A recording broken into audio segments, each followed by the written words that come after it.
Hello, I'm Clint Bowers with Brace Tool, and today I'm going to assemble the hydraulic tubing punch. Before I start, I want to explain something about the displacement or the punch piston itself. The punch piston has a weep hole in the back which allows oil to escape out of this threaded hole in the front. That was designed for use in high temperature wells where oil expansion was causing the shear screw to shear prematurely while it was being run in the well. If you choose not to have the weep hole open, it's easily plugged with a 1024 by 1/4 inch set screw.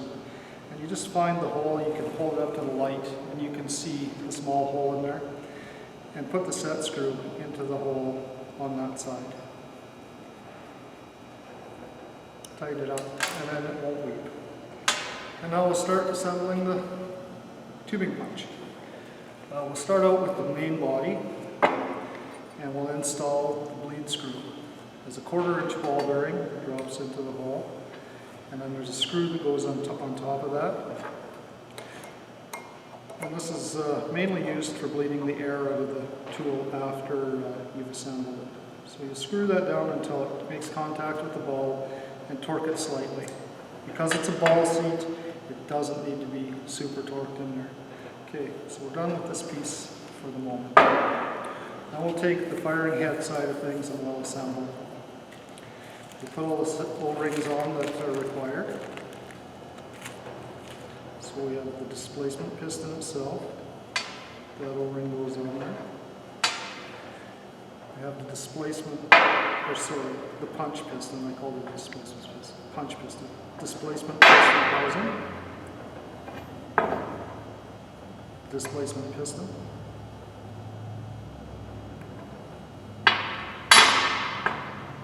Shell chamber, and the fishneck. The O-ring on the fishneck is designed to create friction between the fishneck and the safety sleeve when it's in the up position. Now we'll screw that on now until it's just below the set screw hole, and then we'll take our striker and our shear pins up. Threads in there, grease the threads, and install the fish into there. At this point, before you get too far, you'll want to screw your safety sleeve up, or else it will bind on the shear pin sub. So I like to leave it just making contact with the O-ring. You can install the fishnet into the vise, and screw this down.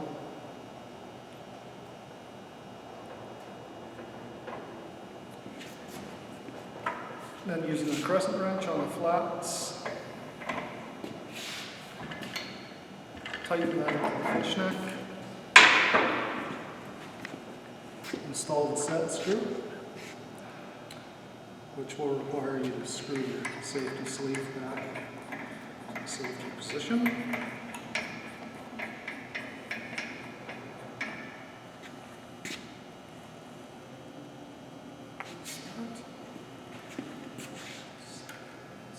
Your set screw, make sure it's making contact, plug it in, and we can install our firing pin into the striker. It sometimes takes a little tap, so make sure it's to the bottom. There's the set screw that holds that in place as well. Screw that in.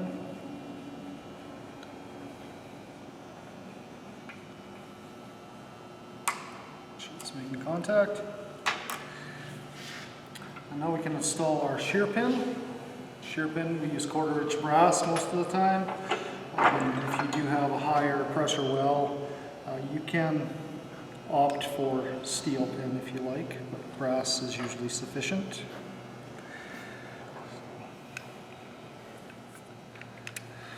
Align the two holes.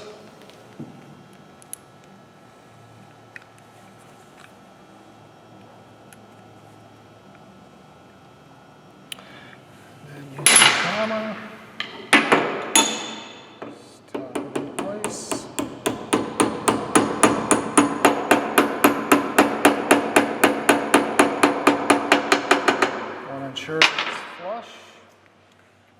pin cover goes on, and then we can install our shear pin housing, or firing pin housing, sorry.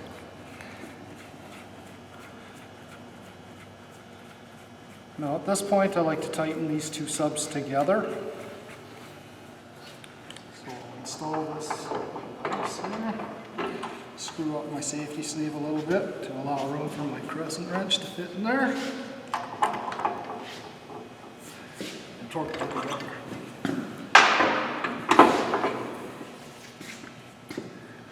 Now we'll leave the safety sleeve down, making contact with this in case it's dropped or anything. There's no chance of the shear pin getting sheared prematurely. We'll install our displacement piston and our displacement piston housing. A little grease on the O-ring. Drop it into the hole. And there's a bit of friction there between the O-ring and the displacement piston housing, so I use a piece of brass just to get it started. Once the O-ring is down past there, I use my thumb to push it into place. And I just push it down far enough that when this rubber disc is installed on top of it, the rubber disc will be flush with the top of the bottom of the hole.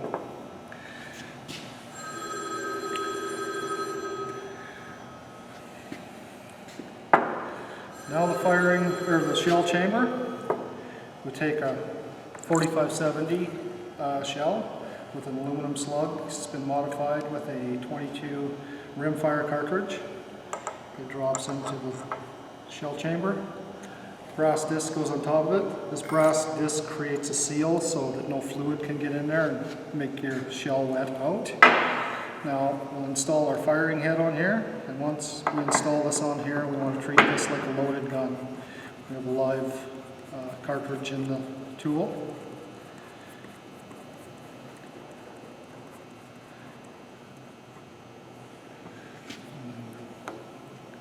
Grease on that O-ring, threads, install our displacement piston housing on there.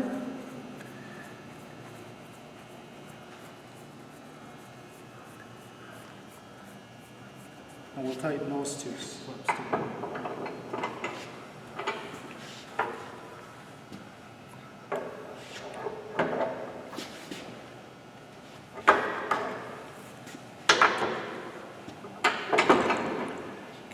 Now we're ready to install our punch,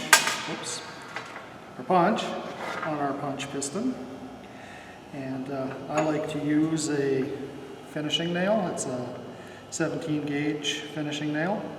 The head of it's a little bit larger than the hole through the punch itself. So when you tap it into place, it actually flares out that head and holds on there nice and tight.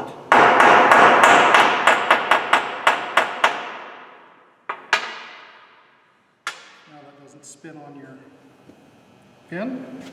We'll install the pin seal screw into the punch piston. Pin seal screw creates a seal between the piston and the housing. Doesn't allow the oil to seep out. When we install this, you'll notice that there's quite a standoff there. The pin is too long, so we just take a good look at it. Cut that off to the length it needs to be. And because it's loose, it's a smaller OD than the hole that it's going into. We'll have to flare that out somewhat to stop it from falling off and spinning. So just take that on the vise and use the hammer. Flare out the pin.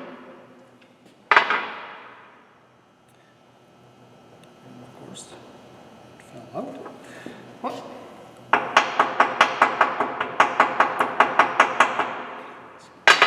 Good, so you'll line it up here.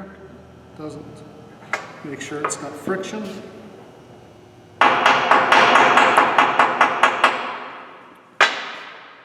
when you install it, it stays firmly in place. You want it to stay firmly in place and not spin on your punch piston. So it's nice and solid. You don't want to torque on it because it's just a small pin, but you want to make sure it's not spinning. Now we'll put a little grease on the O-ring. We'll install that into the body itself. We're going to face the body with this shear pin screw hole facing you. Then you align the shear pin screw hole on the piston with that hole. Line them up so when you put it in, it fits. And that should push down to the bottom of the hole so that it's sitting below the body itself and not sticking out. And we'll take our shear screw and install it into the body. It's a brass shear screw, so it doesn't need to be super torqued in place, or else you'll have issues getting it out. It's just designed to hold this piston in place while it runs in the hole and it shears off.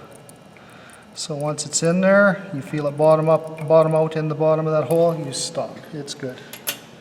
It's in there, you can kind of see the brass sticking into that hole. At this point, we'll fill the tool with oil. Ready to run in the oil.